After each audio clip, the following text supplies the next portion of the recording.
Dear Madam Chair and dear committee members, I would like to thank you for the opportunity to present our special report, Have Your Say. The Commission's public consultations engage citizens but fall short of outreach activities. First of all, I would like to explain you why we did this audit and also discuss the audit scope and approach before presenting our audit findings and the court's recommendations. First of all, why did we do this audit?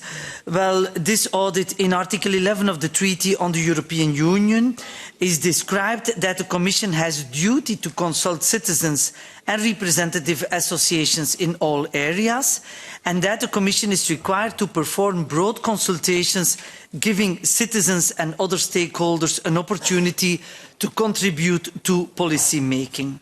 There is also the White Paper on European Governance of 2001, where the Commission has been strongly committed to engaging with stakeholders and citizens throughout the policy circle to increase the EU's democratic legitimacy and accountability in the lawmaking process.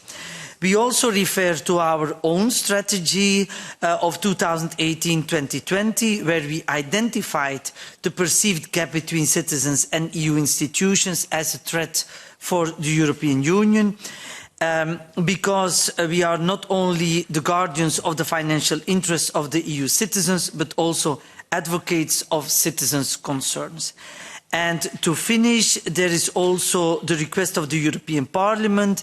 In February 2018, the Parliament asked us to evaluate how citizens can directly participate throughout the EU lawmaking process and to assess the tools, effectiveness, appropriateness, transparency and openness.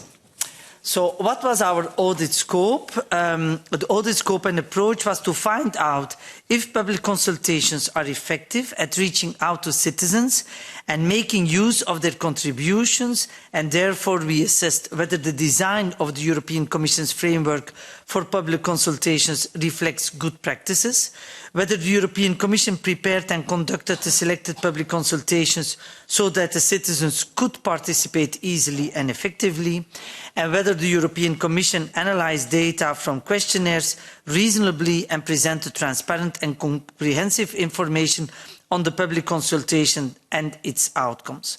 On average, the Commission carries out more than 100 public consultations a year. We analysed 26 carried out between 2016 and 2018.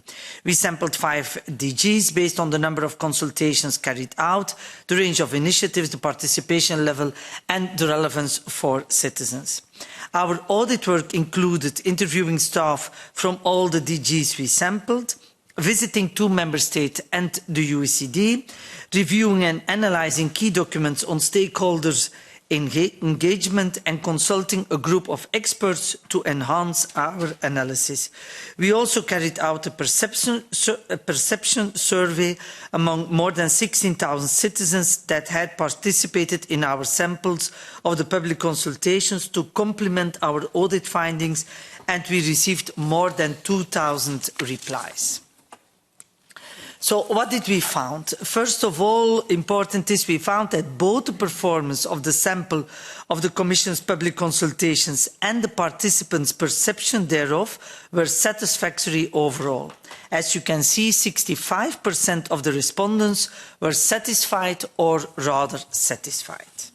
Second, our audit, however, also identified areas to be improved in the public consultation process. First of all, the low participation. The graph shows the low participation rates we encountered in 26 public consultations in our sample. 1/3 received fewer than 75 responses, and only 1/3 received more than 1,000 responses. I think if we talk and we know the whole population in the European Union, it is very few. Second, the limited visibility and publicity. Generally speaking, the visibility of the public consultations is rather limited. Only interested citizens know about them. And apart from the public consultation on summertime, which yielded almost 4.6 responses, public consultations are hardly publicised. And third, we also saw some shortcomings in monitoring and assessment. We found shortcomings in the Commission's monitoring and assessment, and I will elaborate on these shortly when presenting our recommendation. There is, of course, the exceptional case of the summertime consultation. In the map, you can see clearly that despite the high participation rates of the summertime consultation, geographical imbalance was a major issue. Most responses came from Germany, approximately 3 million, and Austria, but other member states, especially in Eastern and Southern Europe, hardly participated. This trend was also reflected in our entire sample. And we also see that 40% of the responses were submitted on the last day of the public consultation, so there were really many last-minute responses. We also found room for improvement in the public consultations process regarding data processing and security and feedback to respondents. There were also some IT-related risks, and I think in this era it's also very important to highlight that. There were no systematic checks if responses are authentic and not artificially created. There were risks of users responding from several email addresses and IP addresses are not checked. So the high security, this means that high security standards and reliable checks are needed to protect systems from manipulation.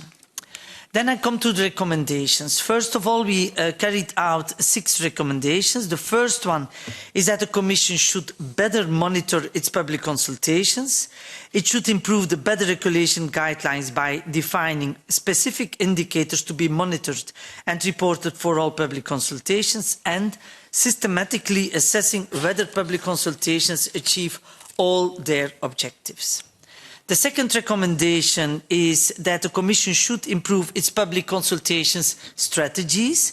It should therefore explain which of the consultations activities will be used and how the selected activities will complement each other. For example, what is actually the purpose of the public consultation, the consultations with social partners, experts, lobbyists, and also explain the specific purpose of special public consultations, their intended use of the official EU languages into which the questionnaires and other consultation documents will be translated.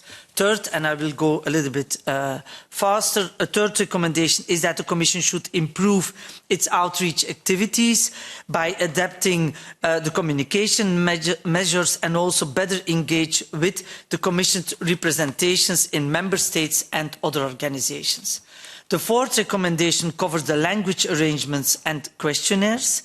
To enable all citizens to participate easily and effectively, the Commission should clarify the criteria for broad public interest initiative, translate key documents for priority initiatives and initiatives of broad public interest into all official EU languages, and ensure consultation are based on general survey for the public. The fifth recommendation is concerning the data processing and security. The Commission should protect the public consultation against manipulation of results by systematically checking whether the contributions submitted are unique and not artificially created and reported on such checks.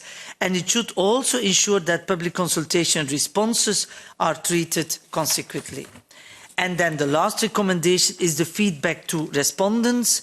The Commission should provide participants with feedback on the outcome of consultations in a timely manner. We saw in our own survey that people were very happy to participate in a public consultation, but that they did not know what afterwards was happening with their recommendations or with their remarks.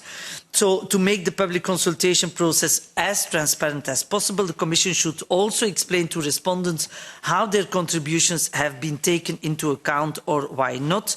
And the fact that the Commission basically took on board all our 6 recommendations, almost all, shows that there is room for improvement to make the public consultations more effective and reach the goal of wider citizens' participation.